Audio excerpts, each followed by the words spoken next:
Ce dont j'ai été témoin était détestable et je me devais de réagir. Bienvenue sur All You Need to Lead, la chaîne des professionnels qui veulent aller loin et pour ça qui observent autour d'eux les opportunités pour apprendre. Je suis Jafar Tabi, coach et cadre dirigeant.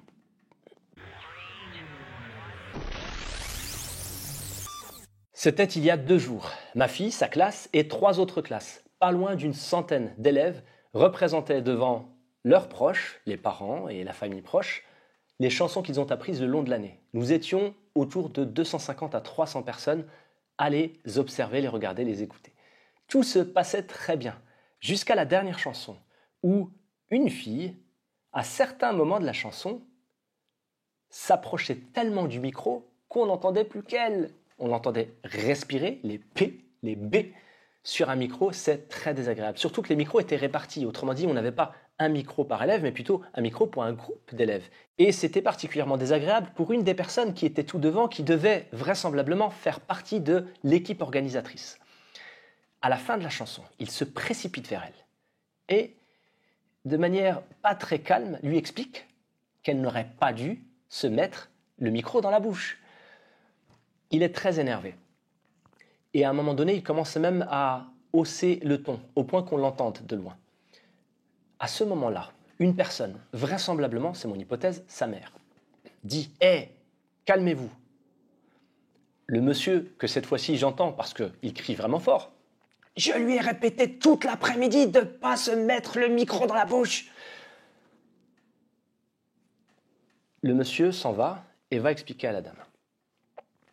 Les autres essayent de tempérer et se disent « Bon, on va recommencer la chanson ». Quelque chose de très brillant, de très intelligent qu'a fait la maîtresse. Elle s'est précipitée vers la jeune fille et est restée à côté d'elle le long de la chanson, la caressant et la rassurant. La chanson se termine et là je me dis « Quel drame pour la fille ».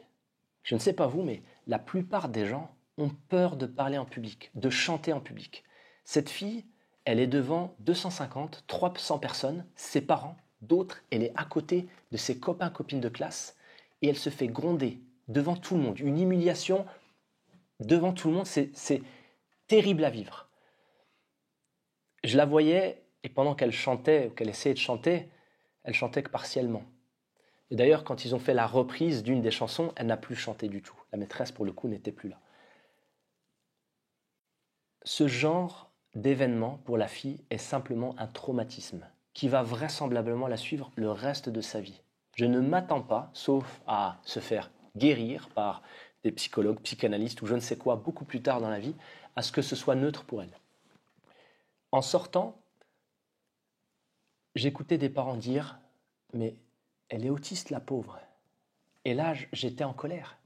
J'étais en colère parce que c'est encore plus grave l'effet dévastateur d'un manque d'intelligence émotionnelle.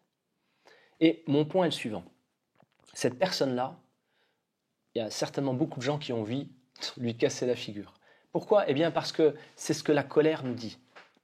La destruction, c'est ce qui s'est passé avec le monsieur, justement, une sorte de manière de détruire la fille parce qu'elle a gâché le spectacle.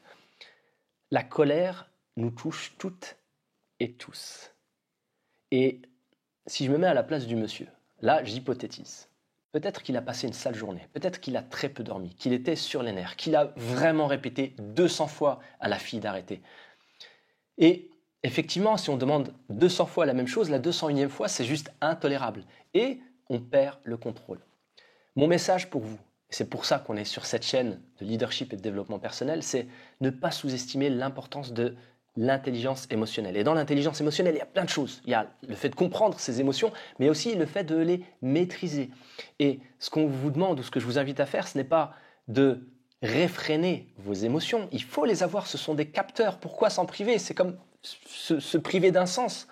Par contre, réagir sans l'effet direct des émotions. Et par exemple, si vous êtes très énervé parce qu'on vous a écrit un mail très provocateur, avant de vous jeter sur votre clavier, d'envoyer un mail incendiaire pour lui montrer que vous aussi vous savez taper du poing, peut-être que se poser peut faire du bien.